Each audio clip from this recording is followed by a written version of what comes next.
Welcome to Serena TV. యువత మేలుకోవాలని, యువత రాజకీయాల్లోకి రావాలని సత్తెనపల్లి ఎమ్మెల్యే స్వతంత్ర అభ్యర్థిగా షేక్ జకీరియా నామినేషన్ వేశారు.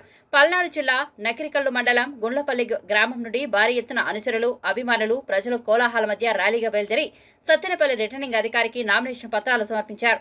ఈ సందర్భంగా జకీరియా మీడియాతో మాట్లాడుతూ అధికారంలో ఉన్న స్థానిక మంత్రి గ్రామాలను పట్టించుకోలేదని, పల్లెల్లో రోడ్లు అస్తవ్యస్తంగా తయారయ్యాయన్నారు. ఎన్నికలలో స్థానికులను గెలిపిస్తే నియోజకవర్గం రూపురేఖలు మారుతాయని, యువతకు ఉపాధి అవకాశాలు కల్పిస్తారని, విద్య, ఉద్యోగ రంగాలలో స్థానికులకు ప్రాధాన్యత ఇస్తామని వాగ్దానం చేశారు.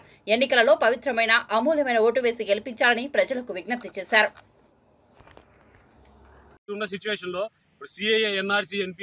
బీజేపీ పార్టీకి టీడీపీ కానీ మన వైసీపీ కానీ ఎంపీ సీట్లన్నీ వాళ్ళకి మద్దతు ఇస్తూ ముస్లింలు కానీ ఎస్సీ ఎస్టీలు కానీ చాలా ద్రోహం చేస్తున్నారు.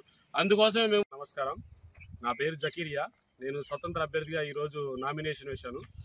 ఎందుకంటే మన సత్తెనపల్లి నియోజకవర్గంలో 5 సంవత్సరాల క్రితం ఏ ప్రభుత్వం వచ్చిందో ఆ ప్రభుత్వ అభ్యర్థి ఎవరైతే ఉన్నారో వాళ్ళు 5 సంవత్సరాల క్రితమే వచ్చారు. మన విలేజెస్కి కానీ ఈ నియోజకవర్గం కానీ ఎక్కడైనా సరే మళ్ళీ ఇప్పుడు కనబడుతున్నారు. ఈ 5 సంవత్సరాల నుంచి ఎక్కడికి వెళ్ళారైతే మాకైతే తెలియదు. ఆయన ఏంటంటే ఎవరైనా సరే ఇప్పుడు ఏదో కుర్రాళ్ళలాగా బైకులు వేసుకొని ర్యాలీలు చేయడం వాళ్ళు చేస్తున్నారు. కానీ 5 సంవత్సరాల నుంచి ఇప్పుడు దాకా వచ్చింది లేదు, మాకు కనబడింది లేదు. సత్తెనపల్లి నియోజకవర్గంలోనే గుండ్లపల్లి అంటే మెజారిటీ ఉన్న ఊరు. ప్రజలు మా దగ్గర ఓటింగ్ అనేది 12,000 ఓటింగ్ ఉంది. ఒక్కసారి కూడా మా ఊరికి వచ్చి చూసింది లేదు. అది ఆ విధంగా రాకపోవడానికి కారణం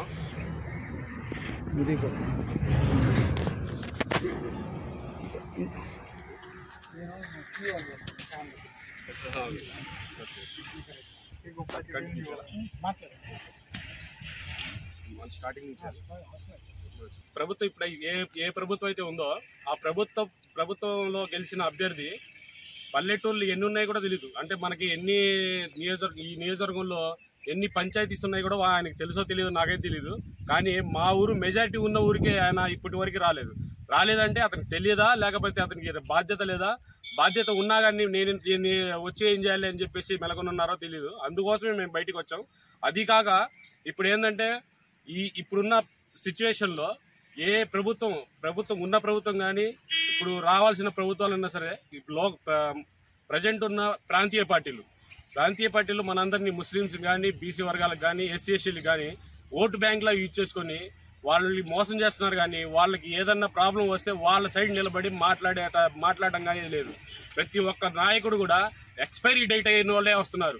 అంటే 60 years ఎబోవ్ ఉన్న వాళ్ళే నాయకుడిలాగా వస్తున్నారు. వాళ్ళు ఏంటంటే ఏ ప్రాబ్లం వచ్చినా ముందు నిలబడేసి వీళ్ళకి ప్రాబ్లం వాళ్ళకి మద్దతు ఇవ్వకుండా మేము స్వతంత్ర అభ్యర్థిగా నిలబడి మేము ప్రతి ఒక్క పల్లెలకు వెళ్ళి ఈ విషయాలన్నీ బాగా వాళ్ళకి ఎక్స్ప్లెయిన్ చేసి కంపల్సరీగా ఈ ప్రభుత్వాలకి వ్యతిరేకంగా నిలబడతాం, కంపల్సరీగా గెలుస్తాం.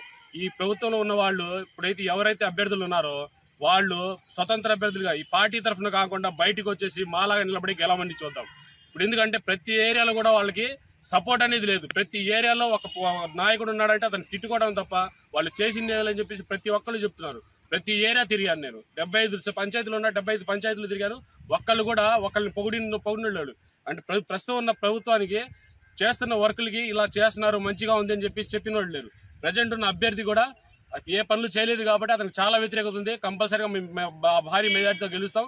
కంపల్సరీగా మేము మన నియోజకవర్గాన్ని అభివృద్ధి చేస్తాం. నియోజకవర్గంలో మాకున్న మేము ఒక మేనిఫెస్టో పెట్టుకున్నాం. ప్రతి విలేజెస్కి, ప్రతి ఊరికి వెళ్లాల్సిన రోడ్లు కానీ ప్రతి రోడ్డు గుంతలు లేకుండా ఉండాలి రోడ్డు అనేది మా లక్ష్యం.